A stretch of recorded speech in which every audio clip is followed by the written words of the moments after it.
sabi ni Kristo, huwag kayong magtipon ng kayamanan.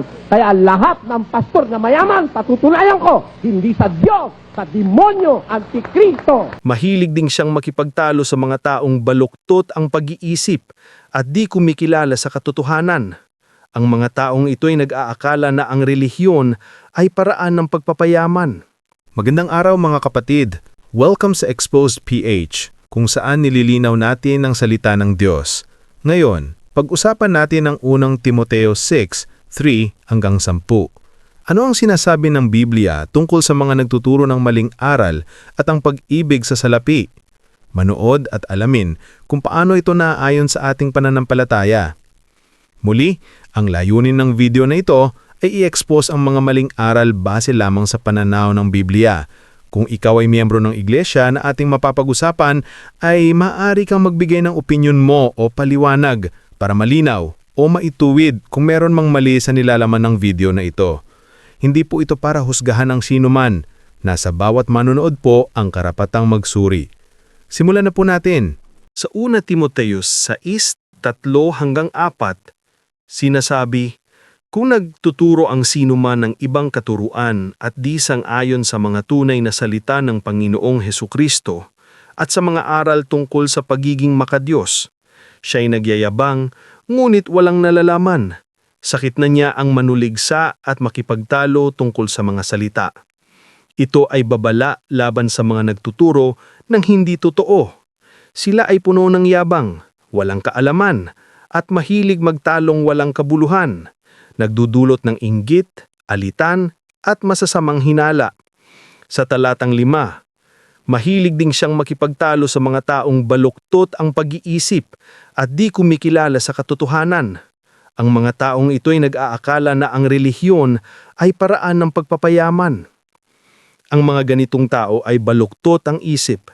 Para sa kanila ang relihiyon ay negosyo, para sa pera, hindi para sa Diyos. Inalam ng investigador kung ilang sasakyan ang personal niyang pag-aari. Batay sa talaan ng Land Transportation Office, 6 ang sasakyang nasa pangalan ni Brother Eli at pawang nasa address ng Apalit, Pampanga. Ang pinakamahal dito, ang Chrysler Town and Country na nagkakahalaga ng 1,800,000 piso. Sige, paharapin nyo silang lahat. Patutunayan ko, lahat ng pastor na yumaman sa relihiyon, hindi sa Diyos yan, antikristo yan. Ako, maraming kalakal. Ngayon, meron tayong piggery, meron tayong palaisdaan, meron tayong tindahan sari-sari, meron tayong tindahan ng feeds, may tindahan tayo ng tubig. Halos lahat ng kalakal, may restaurant tayo. Dahil sabi ni Kristo, bawal ni Kristo, huwag kayong magtitipon ng kayamanan sa lupa. Huwag. Bawal. Ha? Bawal hindi. O sila, may tipon o wala? Yung MCGI per se, hindi ho mayaman yung MCGI. Mahirap lang talaga na samahan. Walang pera ang MCGI. Ano? Na savings or investment, wala eh. Kasi bakit? Ang pera ho, nasaan? Wala sa MCGI, nasa BMPI. Yung itong BMPI, hindi siya related sa MCGI. So ito ay private company, wala po itong relation, yung building na pinagawa niya dito, sa hospital.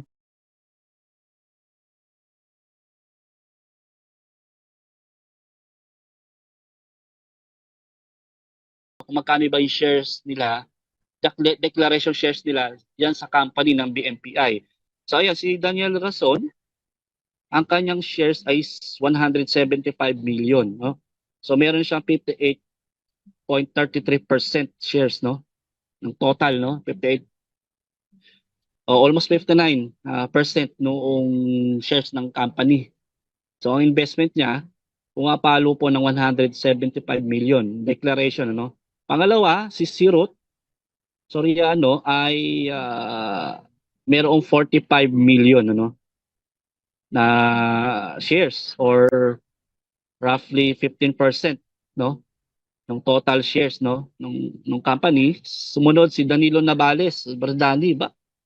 Meron naman siyang 14.5 million or 4.83% ng shares diyan sa BMPI company. Pera pala si Bardani ha. Cut out. Danny, oh. So Vicente, si Brad Vic, meron naman siyang 27 million or 9% no ng total shares no ng company. Well, ito si Brad Vic, for the information ng mga bagong lurker dito or bagong lublob sa MCGI, ay si Brad Vic po ay siya yung madalas na nahihingian po ng tulong ni Brad Ellie nung around late 90s, early 2000 ano ng mga nauutangan sa madalit sabi. Mayaman po sila kasi yung kapatid na Chinese na yan. Alam ko may manufacturing ano yata yun, bro. Kilala mo yun, di ba, Brox? Kilala ko. Oo, si Brad Vic, di ba? Oo, so malaki ang business niyan eh. At nauutangan ni Brad Ellie yan madalas. So kaya hindi kataka-taka kung sakaling totoo man ito, most likely kaya niyang ano yan, paluwalan talaga yan. Next si Emilio Magdarog o si Brad Mel. Meron din siyang 14.5 or 4.83% ng shares. And si Fredelino Tujo, 12 million naman o 4%. And lastly, si Sis Arlene, si Kachokaran ay may 12 million or 4% no, ng total share. So sa makatuwid, ang investment capital ng BMPI ay pumapalo po ng 300 million ang investment ng BMPI. Dahil sabi ni Kristo, bawal ni Kristo, huwag kayong magtitipon ng kayamanan sa lupa. Huwag.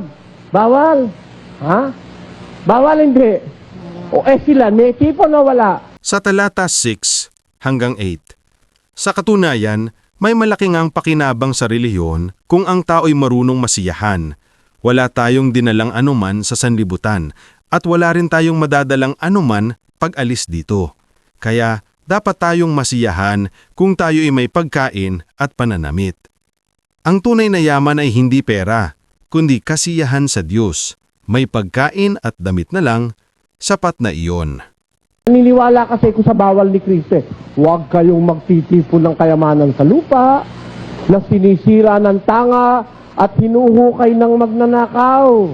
Ba't ayaw ng Diyos mag-ipon ng ministro? Basa, sapagkat Sino may hindi makapaglilingkod sa dalawang Panginoon?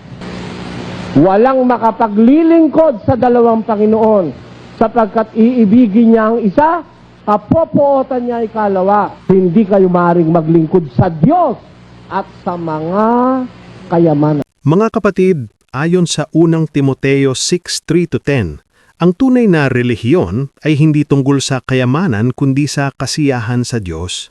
Siyasatin natin ang mga turo na ating naririnig. Ayon ba ito sa salita? I-like, i-share at i-subscribe sa Exposed PH para sa mas maraming katotohanan mula sa Biblia. Mag-iwan ng komento. Ano ang natutunan mo? Sa ngalan ni Jesus. Amen.